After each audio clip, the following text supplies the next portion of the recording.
I'd like to respond to an interview where Alex O'Connor is interviewing the New Testament scholar and atheist Bart Ehrman. And in that interview, Ehrman makes a rather astounding claim that really left me baffled as to why he would have said that, because it's so obviously not true. But let me play the argument that Ehrman gives, and then I'll respond to it. I am firmly convinced that Jesus never talked about himself as God. And one way to demonstrate that is to line up our sources of information about Jesus chronologically. And so I mentioned earlier that we have the first three Gospels, Matthew, Mark, and Luke. These are called the Synoptic Gospels because they agree in so many places in which stories they tell, the sequence of the stories, even word for word, verbatim agreements, that everybody pretty much agrees that there's some copying going on. Somebody's copying somebody. Scholars who've worked on this since the 19th century have said that Matthew and Luke both had Mark as one of their sources. So you had Mark as a source.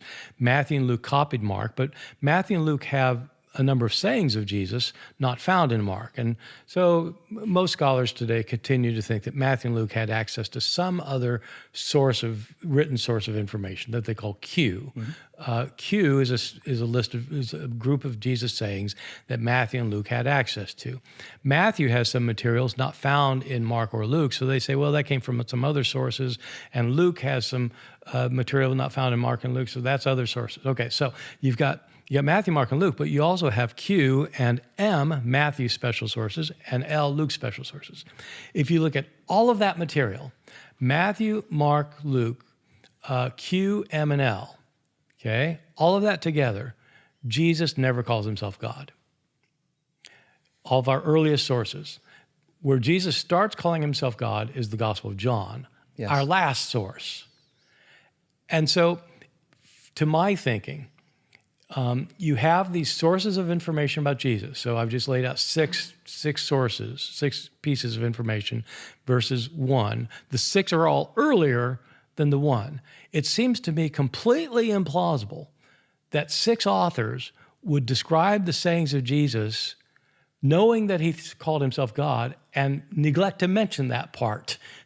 Like that bit just isn't important enough to bring up.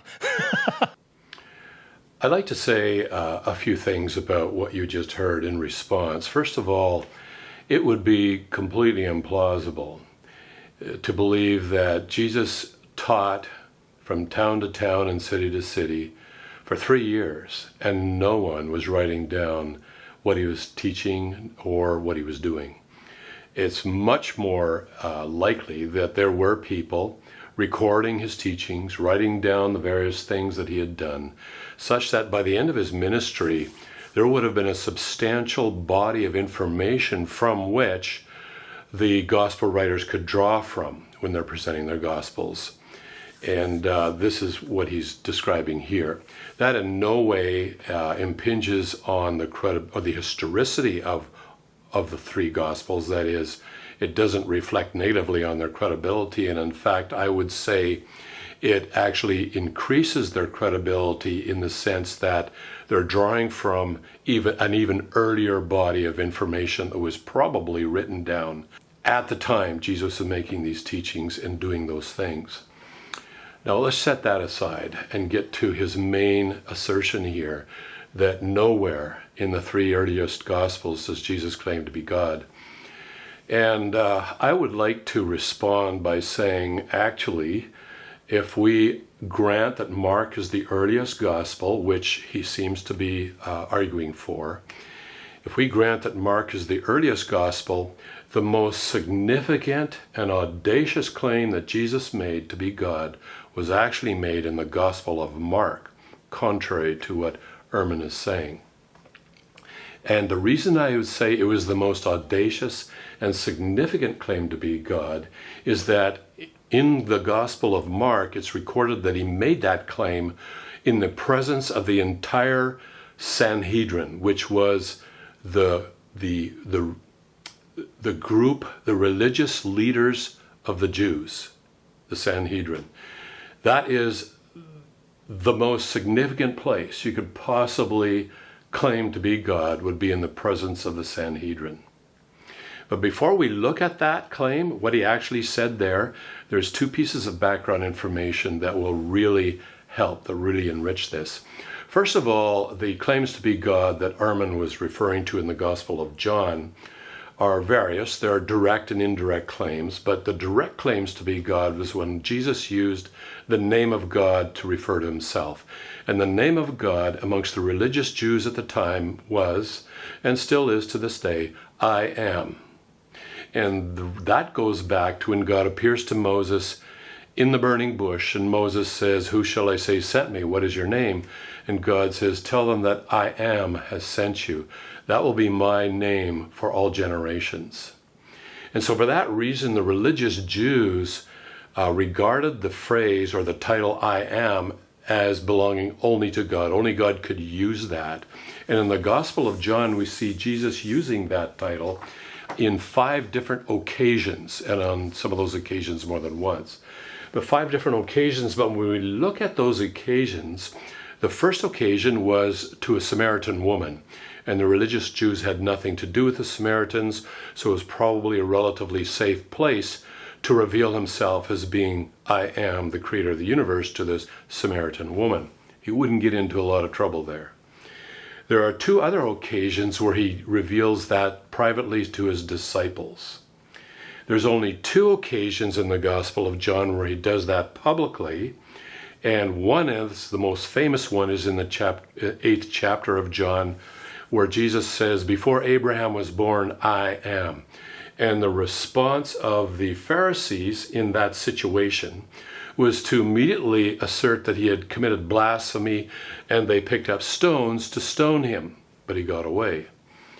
And it really doesn't matter, how we interpret that today. What really matters is, how did the people of the day understand Jesus, who spoke the language, who lived in the culture, who had that same religion? What did they understand him to be saying? And it's very clear from their response that they understood him to be claiming to be God. And so these sorts of claims that you see in the Gospel of John are what Ehrman is referring to. And he basically is arguing that we can't trust the recordings of the teachings of Jesus or the sayings of Jesus in the Gospel of John because they came much later, and there's a complete and total absence of any such claims in the 3 earlier Gospels. And this is where I think he's dead wrong when he says there is no evidence or no basis in the 3 earlier Gospels where he claims to be God, as I've already suggested. So first of all, the first piece of background information you need to know is the name of God, I am. The second piece of background information that is very helpful to know is this phrase that Jesus used to describe himself. It was a title, and the title was the Son of Man. And he starts doing that in the 2nd chapter of Mark, and he does it about 12 times in the course of the Gospel of Mark. And what's he talking about? He's not saying he is a Son of Man. He's saying he is the Son of Man. He's saying he's a very special Son of Man. So what's that mean? Well, in that culture and in the Jewish religion, you have to go back several centuries earlier to the prophet Daniel. And it's recorded in the book of Daniel that he had a vision pertaining to a being that looked like a Son of Man, as he describes it there.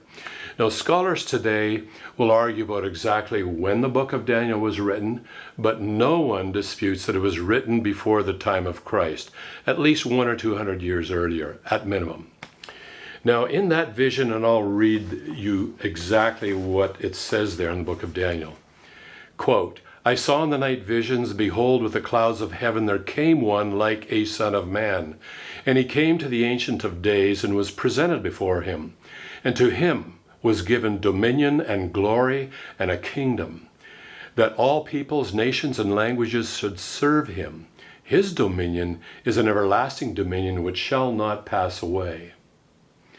Now, fortunately, a little later on in that chapter, the angel explains to Daniel, gives some clarification here. What is this being who looks like the Son of Man who rules forever and ever? And the angel clarifies that by stating the following, and I quote, "The kingdom, dominion, and greatness of the kingdoms under all of heaven will be given to the people, the holy ones, of the Most High. His kingdom will be an everlasting kingdom, and all rulers will serve and obey him. So that's interesting. What the angel is stating here is this being that looks like a son of man is actually the Most High, a title reserved only for God. And for that reason, Jewish leaders who knew the scriptures at the time of Jesus, if Jesus is claiming to be that Son of Man, it would be a claim to be the Most High. Now, with that background information, let's now see what Jesus had to say about himself with regard to being the Son of Man. Now, he uses it throughout the Gospel of Mark, but he doesn't really give any explanation, or he doesn't really come right out and say he's the one prophesied by Daniel until a private meeting with his disciples. And here's what it says. He's talking about the end of days, the end of human humanity, or the end of human rule, or human history. Quote, "But in those days, after that tribulation, the sun will be darkened, and the moon will not give its light, and the stars will be falling from heaven, and the powers in the heavens will be shaken. And then they will see the Son of Man coming in clouds with great power and glory. And then he will send out the angels and gather his elect from the four winds, from the ends of the earth to the ends of the heavens." Now, that's quite a statement he's making about himself. They knew who he was talking about when he referred to the Son of Man, because he'd been using that throughout his ministry.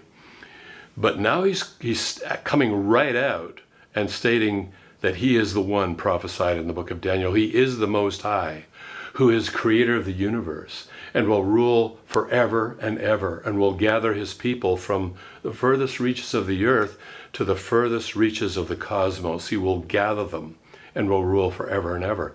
Now, that was still a fairly safe place to say that, because it was a private meeting with his disciples. But the next time that he says that is before the Sanhedrin.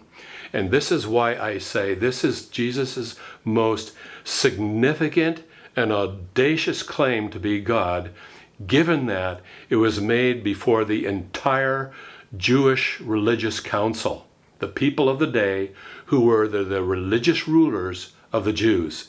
And if you were ever going to be God and wanted to let somebody know about that, that's the place to do it. And here's what Jesus said in response to a question pitched to him by the high priest. So I'll start with that. Quote, "The high priest was questioning him and said to him, 'Are you the Christ, the Son of the Blessed One?' And Jesus said, 'I am. And you shall see the Son of Man sitting at the right hand of power and coming with the clouds of heaven.' Tearing his clothes, the high priest said, 'What further need do we have of witnesses? You have heard the blasphemy.'" So it really doesn't matter what Ehrman has convinced himself of with regard to Christ's claim to deity. What does matter is how the people of the day understood Jesus when he made that statement, and he made two blatant, bald-faced claims to be the creator of the universe, to be God. The first was responding to that question with the simple phrase, "I am," without predicate, without any add-ons, just simply ego eimi in Greek. That was the first audacious, direct claim to be God, the same person who had appeared to Moses in the burning bush. And the second direct claim is that he is the Most High, who will rule forever and ever, spoken of by Daniel the prophet as a being who appeared to look like a Son of Man.